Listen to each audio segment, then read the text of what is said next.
Pernah dengar nggak BRI, Belt and Road Initiative? Jadi BRI bukan BRI, Bank Rakyat Indonesia ya. Jadi BRI itu project gede banget dari negara yang namanya Cina. Belt and Road Initiative, dia itu terinspirasi dari jalur sutra.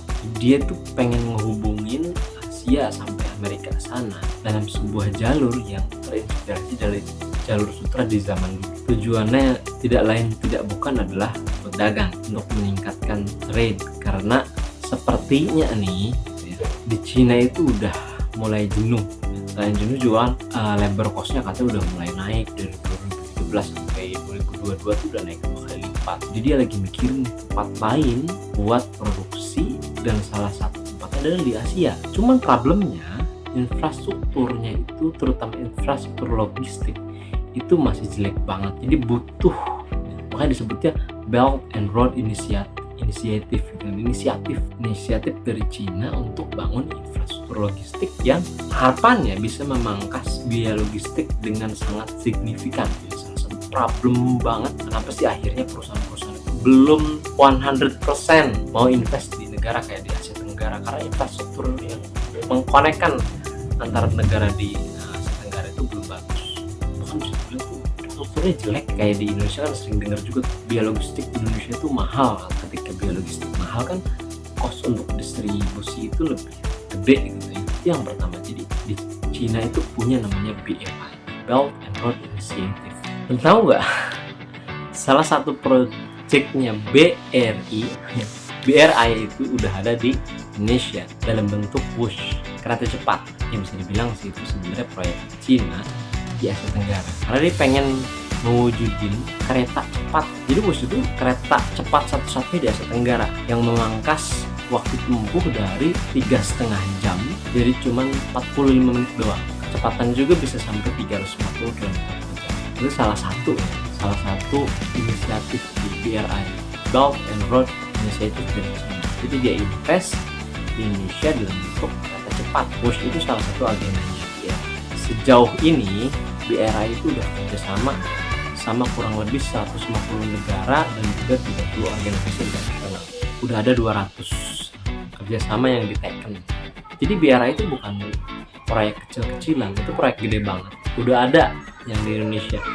Di negara lain udah banyak banget. Wah, berarti Cina udah masuk Indonesia. Tenang aja, investasi Cina dalam kereta cepat di Indonesia itu relatif kecil sebenarnya. Kalau compare apa yang Cina sudah investasi di Pakistan. Jadi kalau diangkain itu ya di Indonesia cuma 7,3 miliar dolar lah. Kalau di Pakistan itu udah nyampe 60 miliar dolar. Dan kalau di Indonesia itu proyeknya cuma kereta cepat. Kalau di Pakistan paket lengkap, ada kereta cepat, ada jalan tol, bahkan ada pipeline segala. Jadi dia udah paket lebih lengkap lah. Kalau istilahnya kereta cepat kan cuma menghubungi manusia doang gitu. Kalau di Pakistan itu udah bukan hanya menghubungkan manusia, itu sudah menghubungkan jalur logistik yang lebih kompleks lagi. Kelihatan juga sih dari angka, dia udah invest 60 miliar dolar di sana, compare tuh 7,3 miliar di Indonesia. Gede banget sih di Pakistan. Dan kalau di WUSH kan belum lama ya, baru beberapa tahun ini. Kalau di Pakistan itu udah dari tahun 2015, udah jauh-jauh hari sebelum akhirnya BRI itu masuk ke Indonesia dalam bentuk.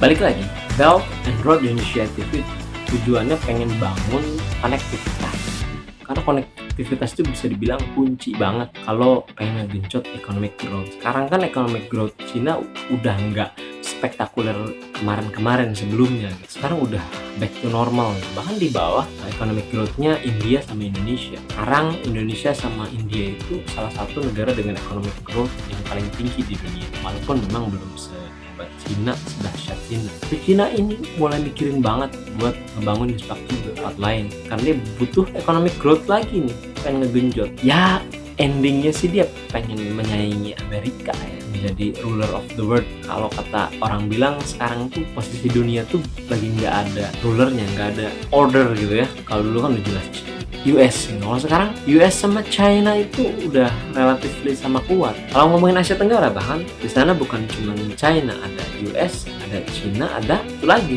Jepang. Khusus Asia Tenggara, Jepang itu juga cukup kuat banget pengaruhnya. Kayak gue juga sebenarnya kemarin S2 Jepang itu kan bentuknya loan ya. Loan dari JICA. JICA itu salah satu institusi Jepang yang tujuannya apa ya? Pengen menginfluence gitu ya, pengen menginfluence Asia Tenggara sehingga banyak proyek-proyek Jepang itu masuk ke negara-negara di Asia Tenggara. Di Indonesia banyak banget proyek-proyek Jepang. Jadi di Asia Tenggara itu ada 3 kekuatan besar, ada US, ada China, ada Jepang. BRI ini nggak cuma ngomongin infrastruktur fisik ya, kayak kereta cepat, jalan tol, pipelines. Dia juga ngomongin infrastruktur yang kekinian, kayak internet satelit. Kalau kemarin kan sempat masuk tuh Starlink-nya Elon Musk di Indonesia, internet base-nya itu satelit, ini nggak perlu fiber optik, kabel gitu ya. Dia nembak satelit, dapat koneksi internet. Cina juga punya. Melalui BRI ini Cina udah katanya, dia udah ngeklaim bahwa udah cover seluruh Cina dengan internet satelit. Juga sudah mengcover negara-negara yang udah cooperate sama Cina di BRI ini. Jadi negara-negara yang menjalin kerjasama sama Cina di proyek BRI ini sudah dinaungi sama internet satelit. Jadi ini head to head terus ya. Elon Musk, kan Elon Musk kan US ya. US udah ngeluarin internet satelit, ya Cina nggak mau kalah. Head to head terus lah di berbagai bidang. BRI ini proyek baru kayaknya. Oh enggak, BRI-nya Cina itu sudah jalan dari tahun 2013. Ya udah lama banget. Sekarang udah 2024. Dulu 2013 itu starting point-nya. Bahkan di ulang tahunnya ke-10 BRI ini, Presiden kita Jokowi itu hadir. Coba lihat deh di video itu. Posisi Jokowi menurut gue strategis banget. Kalau di ngomongin geopolitik gitu ya, hal-hal kayak gini tuh nunjukin gitu loh, seakrab apa sih Xi Jinping sama Jokowi, sama kalau dilihat lagi di situ presidennya Rusia Vladimir Putin. Jadi BRI ini sudah dari 2013 sudah mulai ulang tahun ke-10, Jokowi hadir ke sana, jalannya juga kayak mesra banget itu. Nunjukin banget kalau India sepengetahuan gitu nggak terlalu mesra sama China. Ya, TikTok aja di sana di ban kan. TikTok itu kan perusahaan induknya kan ByteDance, ya, itu perusahaan China. Di Amerika, di India di ban, di Amerika pun tahun ini udah di ban. Jadi memang kalau India so far kayaknya lebih deket ke Amerika so far ya. Kalau Indonesia gue belum begitu tahu nih positioning, apakah dia akan lebih kental Cina, Jepang atau US. Kalau balik lagi kalau Asia Tenggara bisa ada 3 itu ya, nggak Cina Amerika doang, ada Jepang di sana.